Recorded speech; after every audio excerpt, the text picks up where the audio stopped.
This is the brief on Paris Saint-Germain's young talent stepping up in preseason.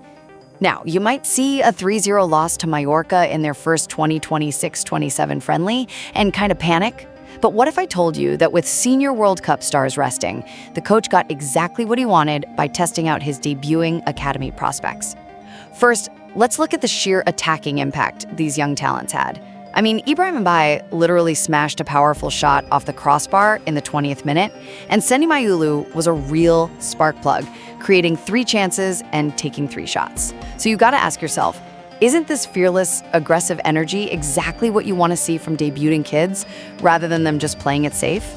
Second, manager Luis Enrique was totally unfazed by the 3-0 scoreboard against the La Liga side.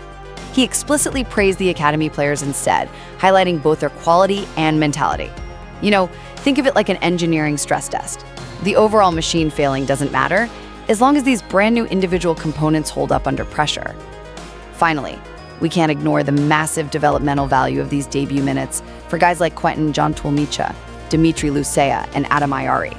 Honestly, facing a highly motivated, recently relegated senior team is the ultimate reality check to fast-track a young player's growth right before their high-stakes UEFA Super Cup clash against Aston Villa. So, while the 3-0 scoreline definitely belonged to Mallorca, this friendly ultimately served as a vital, high-pressure audition for PSG's next generation of stars. When the reigning 2-time European champions step onto a football pitch, you expect, well, total dominance. But instead, Paris Saint-Germain just suffered a massive 3-0 preseason defeat to Mallorca. Yeah, it's the kind of scoreline that really makes you do a double take, especially when you consider Mallorca was recently relegated from La Liga. Right. So for this depth dive, we are pulling together match reports, underlying data from SofaScore, and even some financial crypto metrics. Which sounds like a weird mix, I know. It does, but our mission here is to figure out exactly why PSG manager Luis Enrique is just completely unfazed by this thrashing. We're going to compare the attacking stats from both teams, examine PSG's overarching physical recovery strategy for their main players, and find out what actually happened out there. Okay, let's unpack this. Well, to really understand Enrique's surprisingly calm reaction, we have to, look past the scoreboard. Which is hard when you give up 3 goals. I mean, courtesy of Zita Luvumbo, Jan Rogili, and Antonio Reillo. Exactly. But when the press asked him about this heavy loss, Enrique just kind of shrugged and said, it's to be expected. Which sounds wild to fans. Sure. But looking at the roster, I mean, it makes a bit more sense. It's like watching an elite marathon runner completely fail a 100-meter sprint during their morning warm-up, right? That's a great analogy. Because to the spectators in the park, it looks like a terrible performance, but to the athlete, it's totally irrelevant to their actual goals. They were literally just trying to stretch their legs. Right, and Enrique is running a very specific physical recovery strategy right now. You have to remember, PSG was missing all their heavy hitters. The World Cup veterans. Yeah, guys like Ousmane Dembélé and Achraf Hakimi, they're still resting. So the primary objective of this trip to Spain, it wasn't about winning the trophy Ciutat de Palma. It was about fitness. Exactly. It was about giving academy youngsters like Ibrahim and Mbaye highly valuable minutes on the pitch. They just need to rebuild the team's baseline physical condition right before the UEFA Super Cup. Okay, I hear you on the fitness aspect, I do. But I really struggle to accept that losing 3-0 to a relegated team just doesn't matter. I mean, it's a tough pill to swallow. Right. Even if you're just stretching your legs, shouldn't a squad of PSG's caliber be able to hold on to the ball without getting completely dismantled? You would certainly think so. Because looking at the data, there is this bizarre statistical paradox. PSG dominated possession. They had 58% of the ball and 55 final third entries compared to Mallorca's 23.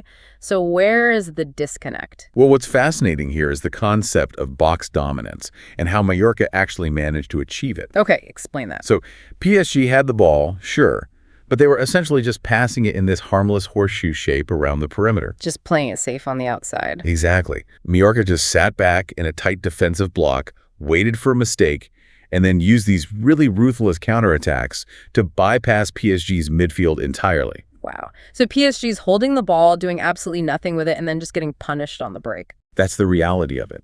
And we see this super clearly in the expected goals, or XG metric. Right, which measures the actual quality and likelihood of a shot going in based on past data. Exactly.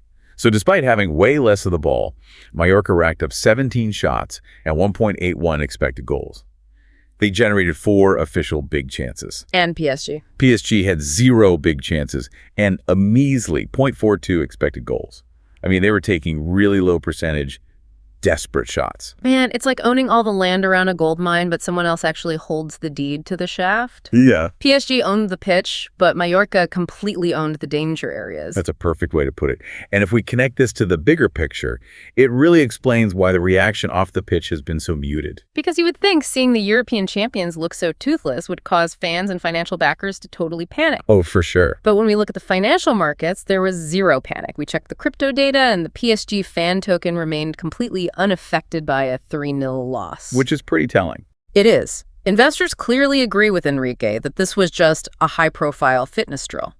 Still, I gotta push back just a bit more here. Go for it. Even if the markets are calm and it's strictly about improving physical condition, isn't there a danger of accidentally breeding a losing mentality in the locker room, especially right before playing Aston Villa for a major trophy? Well, that is a genuine risk if you're dealing with a squad of rookies trying to find their identity. But Enrique is relying heavily on his returning international stars. The guys who are resting. Right. He knows that once players like Mbaye drop back into the starting 11, the team's true competitive shape is instantly restored. So the academy kids get the harsh lesson. Exactly. They got a harsh lesson in penalty box efficiency. But the core identity of the team remains completely insulated. Why? Because the actual core of the team wasn't even on the pitch.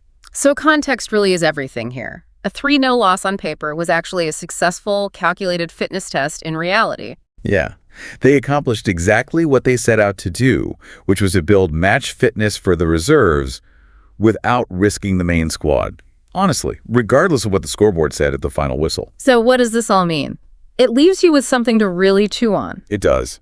If a massive 3-0 defeat for the European champions doesn't matter to the manager, doesn't matter to the fans, and doesn't even move the needle for the financial markets, have modern preseason games lost all meaning for everyone except maybe those academy players fighting for a spot? The next time you see that elite marathon runner trip during a warm-up sprint, you might just want to wait for the actual race before you place your bets.